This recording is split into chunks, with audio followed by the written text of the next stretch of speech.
Hello, everybody, and welcome back to Captain Patriotic. I hope everybody's doing well this new year. Thank you, everybody, for supporting me the last few months and for tuning in to all of these updates like I've posted recently. With a whole new year, I'm hoping to bring a fresh batch of new content to everybody out there who enjoys my stuff. So, thank you, everybody. As you guys all know, with 2025, we have a new president in office, and whether it's good or for the better, I know a lot of people are thinking about President Trump and everything. And before I get into the meat and potatoes of this particular video, let me just say this up front. The following story that I am about to talk about is in no means politically charged, meaning I'm not leaning toward one side or the other. This is simply history. This is simply us retelling facts of what happened over 100 years ago, and it's by no means supposed to be political in any means necessary, even though we are talking about political figures throughout history.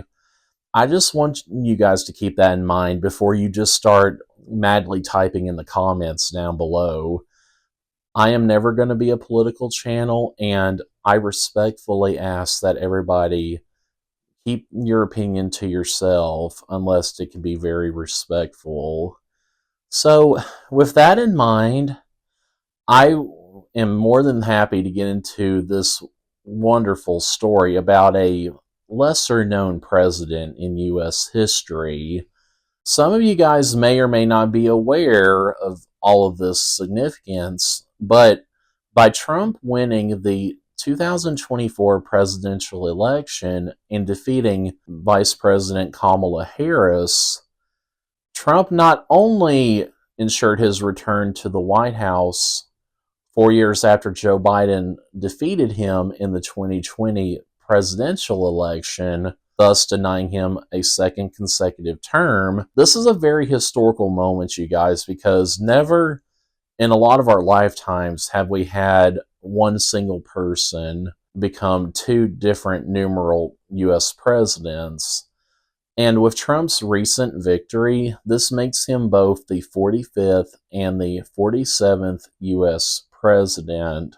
This may not seem like a lot on the surface, y'all, but it's pretty significant because Trump's milestone re-election makes him one of only two U.S. presidents in the history of the United States to have been elected to two non-consecutive terms, meaning no two back-to-back terms or being elected once. The first ever U.S. president to achieve such a feat and accomplishment was none other than President Grover Cleveland. And this, my friends, is the life story of that particular president back in the late 1800s. Not only was he very significant in history because he was the first democratically elected president after the Civil War ended in 1865. Every other president since the end of the Civil War at this point was all Republican presidential candidates. Not only was he the first Democratic president since that time, but he was also the first president to serve two non-consecutive terms as president. Our story begins on March 18th, 1837, whenever Grover Cleveland was born in Caldwell, New Jersey, to a Presbyterian minister named Richard Fowley Cleveland. Now, even though Grover Cleveland was born to a minister and in New Jersey, he was primarily raised in upstate New York, where he lived most of his life. In fact, he became so connected with the area that he became a lawyer whenever he became older in Buffalo, New York, which ultimately helped shape his personality in many ways, or what have you. And it can be noted that due to his status as a lawyer, he became notable for his intense concentration upon whatever task faced him. Because, as you guys know, lawyers, they do a lot behind the scenes as well as in the courtroom. It's a lot of research and filing, going through files and paperwork and documents and what have you. He was known from an early age to be really good at those fine details, and that actually helped him become a pretty dang good lawyer in the mid 1800s. Now, fast forward a little bit, and at the age of 44, Cleveland emerged into political prominence that would carry him to the White House in 3 short years. Now, when he first started his political career in the 1880s, he was primarily known as a reformer, but then that his momentum was so great that he would be elected not only mayor of Buffalo, New York in 1881, but later on he would become the governor of the whole state of New York because of how effective he was as being a political figure. The hype and all that momentum from him serving as mayor and governor of New York, that put him in prime position to run for president. Because at that point in time, he had a very, very close connection and a bunch of contacts in both political office as well as in the back scene as a lawyer. So it's only natural that he was put on the ballot in the 1884 presidential election on the Democratic side, because he had a bunch of sweeping reforms throughout both his term as mayor of Buffalo as well as governor of New York. Some of it basically changed both cities forever. Now, with him being elected, or nominated, I should say, as the Democratic nominee for the presidential race, this was a very, very, not necessarily controversial, but a very complex time in U.S. history, because this is about the time of Reconstruction after the war ended from the Civil War and all the states were trying to rebuild after all the hostilities. I mean, there was a lot of change in the air, both politically, economically, and socially for that matter. And thus, a lot of people around the country, including up north where he primarily resided, in the South, and even out west, were wanting change after the chaotic last 20 years that they've had after the Civil War. Now, it's very unique because not only did he have widespread support of the Democratic Party and its members, but he also had the support of an unusual group, but a very significant group at that time, called the Mugwumps, or basically what that was a reformed-minded group of Republicans that basically did not like the policy and changes in the direction that the Republican Party was going at that particular time. In fact, a lot of those mugwumps highly, highly disliked his Republican opponent for the presidential race, James G. Blaine of Maine. And it's very controversial. I mean, you could look this up for hours on end, but Blaine was a puppet of sorts for big business and the railroads, which was really big at basically connecting all the western and eastern and southern and northern United States. James G. Blaine was put on the ticket for the Republican presidential nomination. And at this point, because of all the different changes after the war, there was a bunch of changes of opinion and what have you, and that would ultimately lead to the result of the presidential election of 1884. Basically, the morally upright mugwumps, who was that reformed Republican group of businessmen and professionals, hated Blaine so much that they embraced Cleveland's effort at battling corruption across the government. And Cleveland was so popular that he basically carried his home state of New York in order to seal his victory in the election of 1884. You got to think about it at this time. New York was a powerhouse state at that point because that's where a lot of people lived.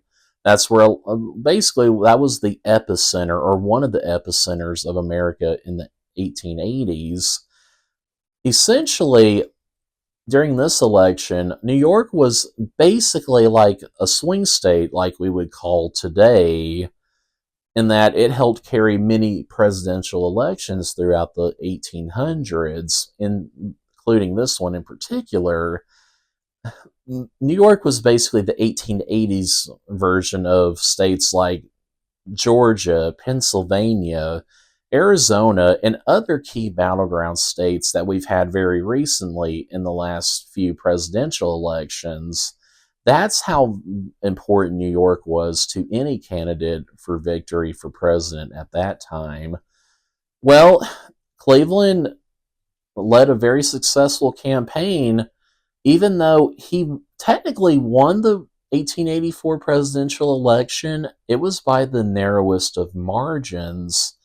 And in fact, he notably received a total of 4,879,507, or 48.5%, to Blaine's 4,850,293 votes. Now, it's said that if Blaine had won a few more votes in New York, which he lost to Cleveland by a mere 1,200 votes out of more than 1 million cast, he would have hugely won the Electoral College for New York and ultimately won the presidency.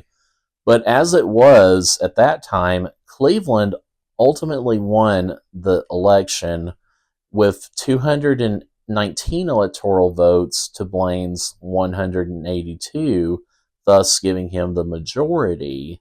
After all the election hype was over and once Cleveland was in office, it's greatly noted that he actually didn't care for the extravagant lifestyle of the Washington, D.C. social scene.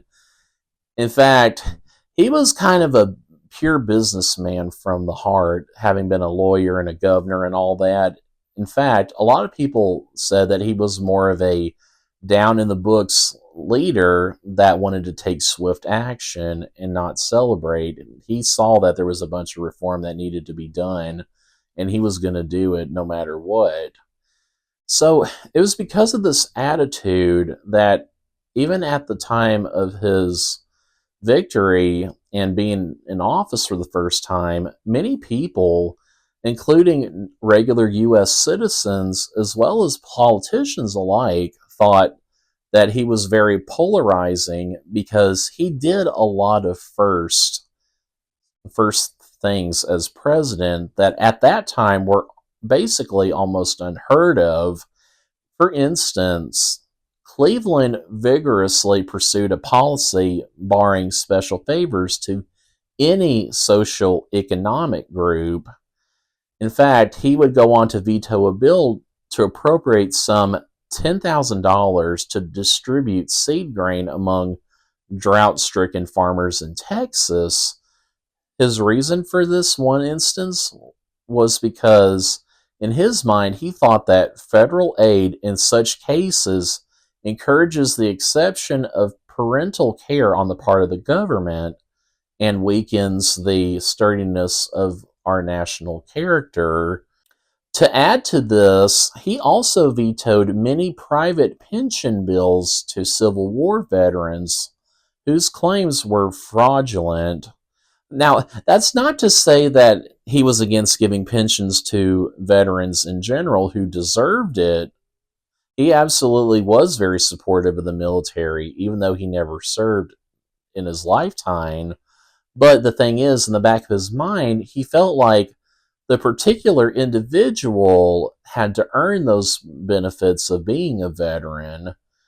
In fact, whenever Congress, who was pressured by the Grand Army of the Republic, tried to pass a bill granting pensions for disabilities not caused by military service, Cleveland vetoed that bill as well for his strong opinion of such, just like with the veterans.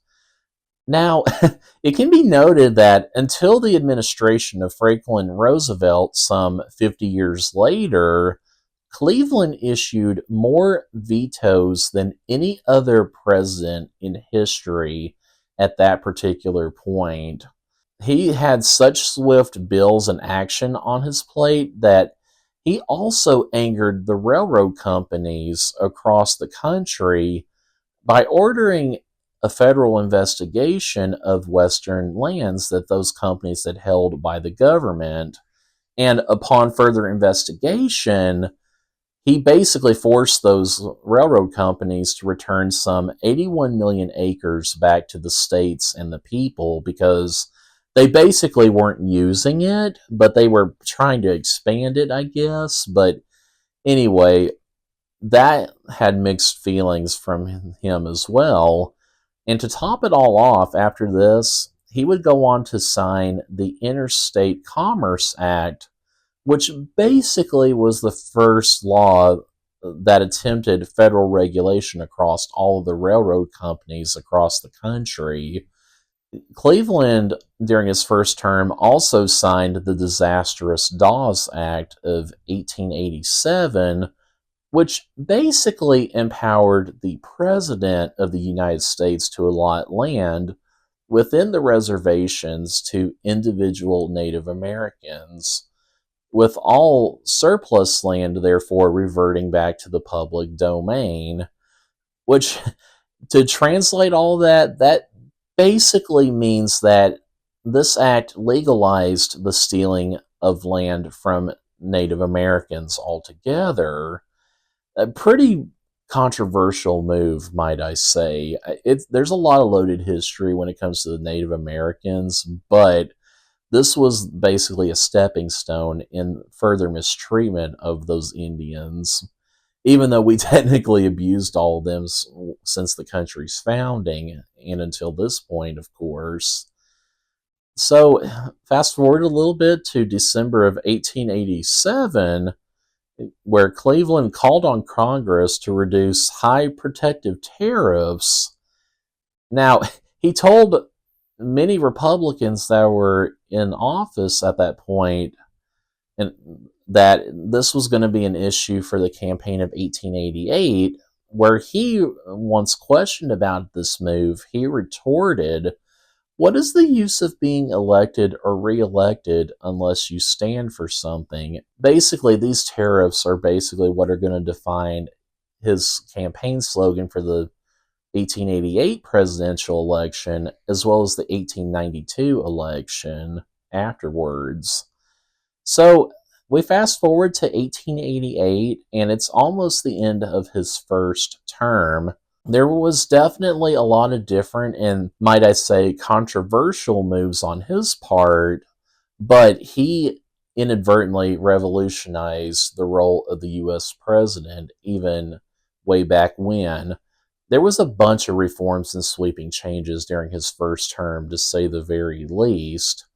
And his party, the Democratic Party, was very, very thoughtful and thought highly of him for taking swift action on all of these various issues during his first term. And it was because of this that Cleveland would again be renominated as the Democratic candidate for the 1888 presidential election. But this time, the Republican Party wanted to change things up a little bit, and they wanted to put a new face out there. And this time, their Republican nominee was none other than Benjamin Harrison, who was a former Civil War general and senator from Indiana. And ironically, Benjamin Harrison was the grandson of one of the older presidents, William Henry Harrison. Now, after meeting for the first time, both men ran campaigns that focused on basically different sides of the same issues, where The Republicans at that time aggressively defended protective tariffs, which basically was raising an unprecedented campaign war chest of some $3 million from the nation's manufacturers. And by doing this, the Republicans also attacked Cleveland's numerous vetoes that he had performed while in office, especially those that denied pension increases to Civil War veterans, where they thought that he was portraying them as arrogant displays of presidential power. Now, to counteract all these claims and charges, Cleveland campaigned on his record of civil service reform as well as tariff reduction, which ultimately did help the economy flourish in the mid to late 1880s. And knowing that this was a power move on his part, Cleveland almost certainly felt like he would win the election again. Now, it is very true that while Benjamin Harrison ultimately would lose the popular vote in the overall election to Cleveland, he easily won the Electoral College, which at that time resulted with Harrison's 233 electoral votes to Cleveland's 168 votes. And throughout this whole second election campaign, Cleveland lost New York as well as Indiana, but it was actually by very, very slim margins, though. And a lot of historians can say that his failure to win his own home state of New York was related to the callousness that he demonstrated toward workers' rights and his failure to support high tariffs at that point. Basically, people were upset because he wanted to lower the tariffs, where they wanted high tariffs to keep foreign products from coming into the United States, because America at this time was very pro everything has to be American made and what have you. That's why a lot of people were initially upset with Cleveland the second time around. So ultimately, Benjamin Harrison ends up becoming the 25th president of the United States, where he served basically from 1889 until 1892. After his 4 years under Harrison's leadership, the parties once again basically had a rematch between current President Harrison and former President Grover Cleveland. However, this time around, it was the reverse, where the Republican Party stood in disarray and disapproval from the public widely across the country, and thus were on the defensive. And to make things more complicated for the 1892 presidential election, there was a third political party that entered the arena as very popular and made the voting a little more complicated. That third party was none other than the People's Party, or the Populist Party, which basically composed of Western populists and Southern supporters of the then Farmers Alliance. The Populists at that time gave their presidential nomination to James B. Weaver of Iowa, who had previously ran as a Greenbacker, which Greenbackers were basically an old demolished political party that favored the printing of paper money rather than gold at the time, because ironically, unlike today where paper money is really popular, back then gold was the standard currency for America, and it would honestly take a very long time for us to turn to a paper money society, basically. And although this new populist party was very popular at the time, in fact, it carried 5 states in the election, as well as more than 8% of the total vote for the 1892 presidential election. Ultimately, Grover Cleveland, again, for the third time in a row, won the popular vote with his 46% compared to Benjamin Harrison's 43%. And because of this popularity regain, the Electoral College result ultimately gave Cleveland 277 electoral votes. Harrison ended up with 145 electoral votes, and Weaver ended up with 22, which is pretty significant. And it basically, the 1892 presidential election was a sweep for the Democratic Party. I mean, they reclaimed the presidential seat, and they also regained both the House of Representatives as well as Congress, the majority, I mean. It was basically a complete flip compared to the 1888 election. Historians have noted after the fact and assessing the results of the 1892 presidential election, they say that the Republicans' poor showing in the Midwest among ethnic voters like Germans and Irish probably reflected the party's identification with very little tolerance for non-white Americans, basically. What also didn't help was the Republicans' lack of support in the South, because a lot of blacks or African Americans at this time were deprived of the right to vote due to various Jim Crow laws. I'm sure we've all heard of those. Those were very, very bad, and thus basically whitewashed the whole South and silenced a whole group of Americans who deserved to vote at that point, mind you. But some of those Jim Crow laws at the time were very bad, including poll taxes, literacy tests that blacks had to take at that time just to be able to vote, period, or to even get a ballot, as well as various residential requirements that were in place to discriminate basically against African Americans. Thirdly, and what didn't help also, was the 1890 McKinley Tariff, which was basically a Republican piece of legislation that led to higher prices as well as wage cuts across the board in the country in select industries, which in turn infuriated large segments of the public. Once Cleveland was elected again in 1892, and from all of this reform from the Republicans, he and the rest of the country faced a very acute economic depression, which would later become known as the Panic of 1893. At that particular point in history, that was the biggest depression our country saw at the time.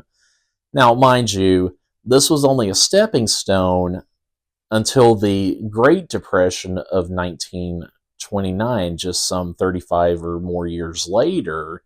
It was very, very big, y'all. I mean, it's not really talked a lot about in history, but the Panic of 1893 was no slouch either.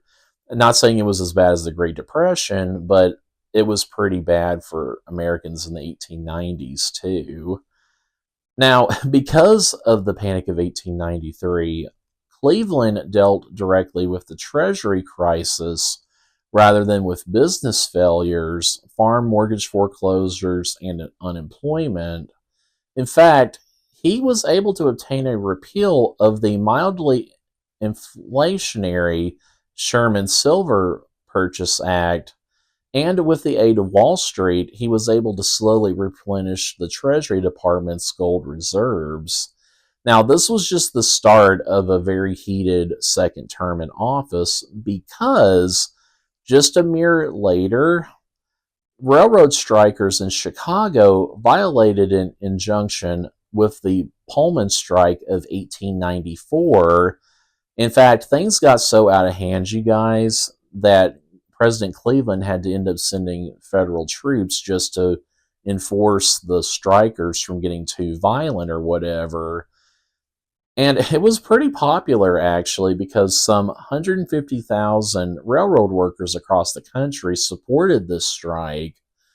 But instead of the military basically trying to keep the peace or what have you, it had the opposite effect, because once the military arrived in Chicago, that ultimately sparked violence and many altercations between troops and the various railroad workers, which resulted in dozens of deaths and millions of dollars in damage in July of 1894 as a result of the strike being broken up. Now, reflecting back on his actions by sending troops to Chicago, Some citizens at the time actually appreciated Cleveland's blunt treatment of the railroad strikers, but a lot of people say his aggressive approach drove many workers and labor activists away from the Democratic Party altogether because of how radical of a move this was. Now, it is safe to say that his policies to combat the country's economic woes were generally unpopular by today's standards, and as a result, he declined to run for another term because basically things didn't work out the way that he wanted to, even though he had all these plans in office. So, I say all of this to mean Grover Cleveland is an interesting president for many different reasons. You see, he was very no nonsense. He wanted to do his best for the people as much as he can. And in some respects, I think he did achieve some of that. But on the other hand, he also made a bunch of enemies for himself by signing all these controversial laws and acts and everything that he did as president those 2 terms. So, with that in mind, overall, historians today don't exactly rank Grover Cleveland as a great president overall.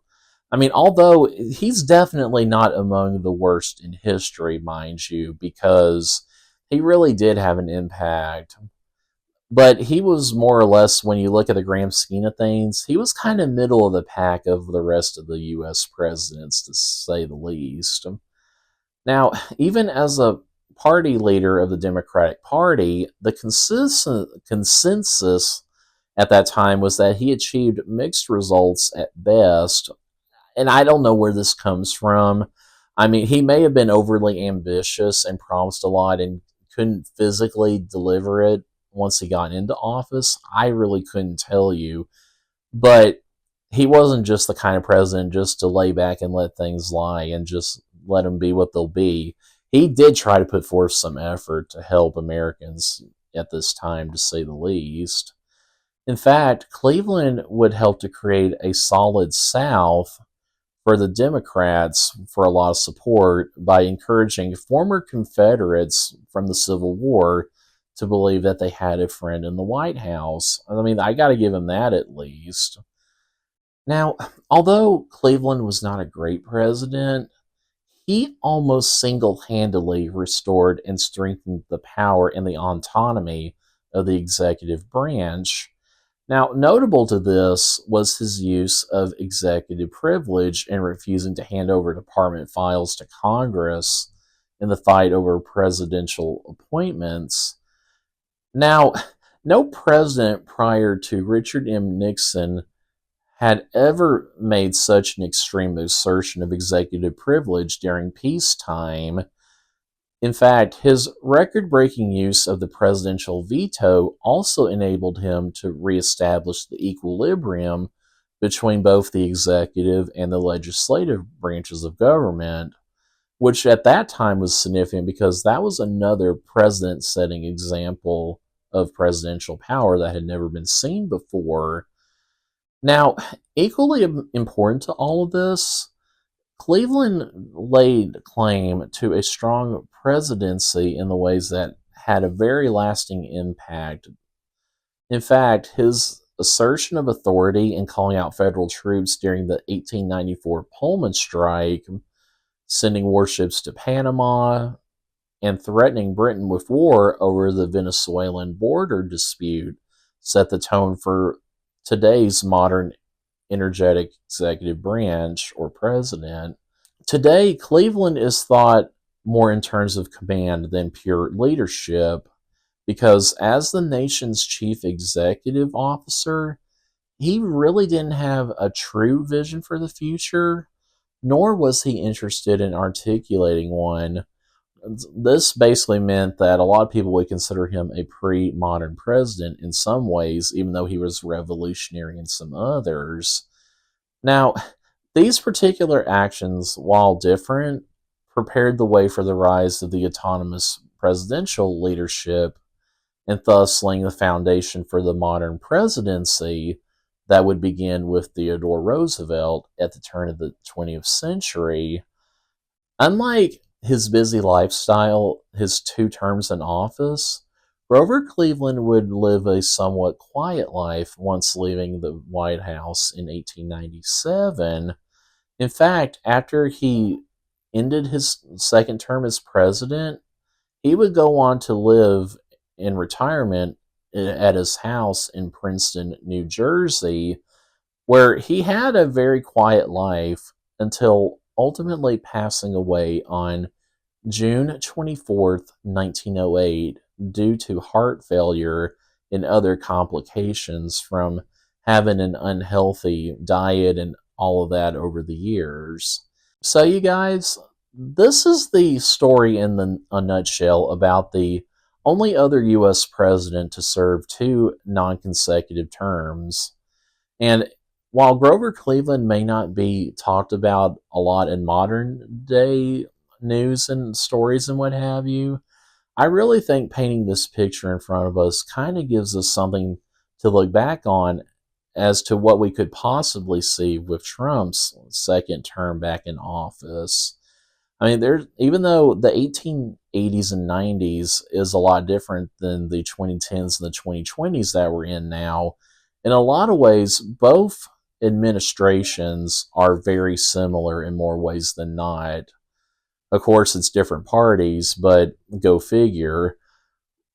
What I'm saying is, Cleveland basically helped lay the foundation for the modern U.S. president that we see today. And in some ways, I think he may go underappreciated because he's not talked about so much in history. So, guys, I really appreciate you sticking around with me this long. And if you would, please leave a like and subscribe down below. Stick around for next time, you guys. And until then, have a wonderful day.